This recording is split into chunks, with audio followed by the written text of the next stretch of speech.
मान्यवर कांशीराम जी ने एक लड़की को देखा जो हरिजन शब्द के इस्तेमाल पर आपत्ति जता रही थी।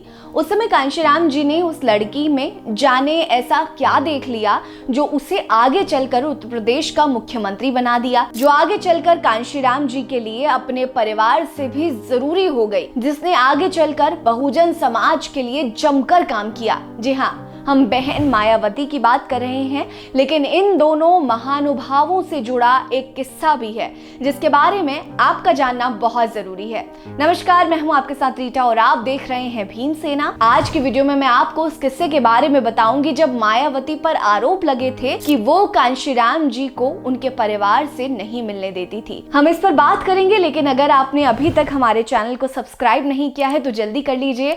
आपका सपोर्ट बहुत जरूरी है। इसके लिए चैनल को लाइक करना मत भूलिए, वीडियो को शेयर करना मत भूलिए, कमेंट सेक्शन में अपनी राय रखना मत भूलिए। चलिए वीडियो की शुरुआत करते हैं। जब कांशीराम जी और मायावती की पहली मुलाकात हुई, उस समय मायावती आईएएस की तैयारी कर रही थी। उनके ओजस्वी भाषण से कांशीराम जी इतने प्रसन्न हुए कि उन्होंने मायावती को संगठन में शामिल होने का प्रस्ताव दे दिया। तब अपने पिताजी के मना करने के बावजूद मायावती और कांशीराम एक साथ आए। 1977 में कांशीराम से मिलने के बाद मायावती ने पूर्णकालिक राजनीति में आने का फैसला ले लिया। कांशीराम के नेतृत्व के अंतर्गत वो उनकी कोर टीम का हिस्सा रही। 1984 में बसपा की स्थापना हुई और 1979 में मायावती पहली बार सांसद बनी। धीरे धीरे पार्टी में मायावती की पकड़ मजबूत होती रही। मान्यवर कांशीराम जी की छत्र छाया में उन्होंने पार्टी के विस्तार के लिए कई बड़े फैसले लिए। 15 दिसंबर 2001 को लखनऊ में रैली को संबोधित करते हुए कांशीराम ने मायावती को अपना उत्तराधिकारी बताया। इसके बाद 18 सितंबर 2003 को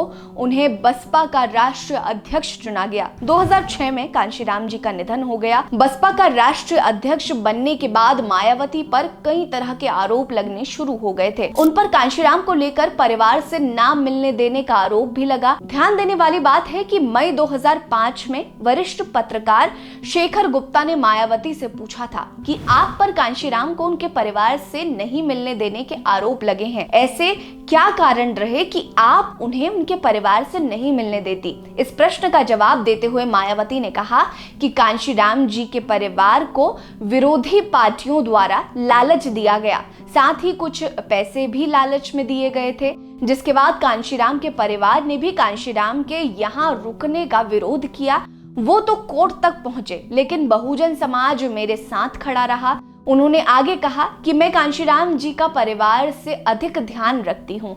सब कहते हैं कि एक बेटा भी इतना ध्यान नहीं रख सकता। वो बताती हैं कि एम्स से डॉक्टर की एक टीम आई थी और उन्होंने कहा कि जो दवाई कांशीराम को दी जा रही है वो बिल्कुल ठीक है। फिर पत्रकार महोदय पूछते हैं कि आप कांशीराम को छुपा कर क्यों रखती हैं? किसी को आप उनसे मिलने क्यों नहीं देती? इस पर मायावती ने कहा था कि मैं उन्हें छिपा कर क्या रखूंगी। अब पता नहीं कोई व्यक्ति किस शरारत के तहत यहाँ गया, मुझे Z+ सिक्योरिटी मिली है। अब पता नहीं विरोधी पार्टी किसी षड्यंत्र के तहत किसी असामाजिक तत्व को मेरे घर पर भेज दें और ऐसी चीज रख दें कि मेरा घर ही उड़ जाए, मैं और कांशीराम जी भी उड़ जाएं। तो ऐसे में मैं किसी भी व्यक्ति को उनसे नहीं मिलने दे सकती हूँ। कांशीराम जी ने खुद कहा था कि मेरे घर वाले बिल्कुल गलत कर रहे हैं, वो स्वार्थी लोग हैं। मायावती जो कर रही है वो बिल्कुल सही कर रही है।